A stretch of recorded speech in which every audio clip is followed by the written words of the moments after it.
வாக்காளர் பட்டியல் சிறப்பு தீவிர திருத்தம் பணிகள் கடந்த நவம்பர் மாதம் முதல் நடைபெற்று வருகின்ற நிலையில கடந்த டிசம்பர் 1ஆம் தேதி நிலவரப்படி தமிழ்நாடு முழுவதும் 77,52,52,000 வாக்காளர்கள் நீக்கப்படுவதற்கான வாய்ப்புள்ளதாக தகவல் வெளியாகியிருக்கு. குறிப்பாக தமிழ்நாட்டை பொறுத்த வரைக்கும் சட்டமன்ற தேர்தல் நடைபெற உள்ள நிலையில தமிழ்நாடு முழுவதும் வாக்காளர் பட்டியல் தீவிர திருத்தம் பணிகள் நடைபெற்று வரும் நிலையில தமிழ்நாட்டை பொறுத்த வரைக்கும் 6.41 கோடி வாக்காளர்கள் இருக்கின்றனர்.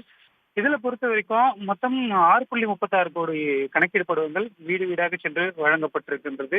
அந்த படிவங்களை நிரப்புவதற்கு முதலில் டிசம்பர் 4ஆம் தேதி இறுதி நாள் என அறிவிக்கப்பட்ட நிலையில அரசியல் கட்சிகள் கொடுத்த கோரிக்கையின்படி டிசம்பர் 11ஆம் தேதி வரை இறுதி நாளாக அறிவிக்கப்பட்டுள்ளது. இந்த நிலையில் டிசம்பர் 1ஆம் தேதி நிலவரப்படி 5.8 கோடி வாக்காளர்களின் கணக்கீடு படிவங்கள் பதிவு செய்யப்பட்டுள்ளது. குறிப்பாக இந்த வாக்காளர் பட்டியலிருந்து 77.52 லட்சம் பேர் நீக்குவதற்கான வாய்ப்புள்ளதற்கான காரணங்களாக கூறப்பட்டுள்ளது. உயிரிழந்தவர்களை பொறுத்த வரைக்கும் 25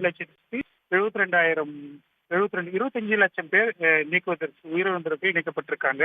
அதே போன்று தொடர்பு கொள்ள முடியாதவர்கள் 8 லட்சம் பேரும், நிரந்தரமாக இடம்பெயர்ந்தவர்கள் 39,27,000 பேரும், ஆல்ரெடி என்ரோல்டு 3.32 லட்சம் பேரும், பிற காரணங்களுக்காக 24,000 பேர் என மொத்தம் 77.52 லட்சம் பேர் படிவங்கள் பெற முடியாததற்கான காரணங்களாக தெரிவிக்கப்பட்டு நீக்கப்படுவதற்கான வாய்ப்பு உள்ளதாக தெரிவிக்கப்பட்டுள்ளது. சென்னையை பொறுத்த வரைக்கும் 40 லட்சம் வாக்காளர்கள் உள்ள நிலையில 10 லட்சம் வாக்காளர்கள் நீக்கப்படுவதற்கான வாய்ப்பு உள்ளதாக தகவல் வெளியாகியுள்ளது.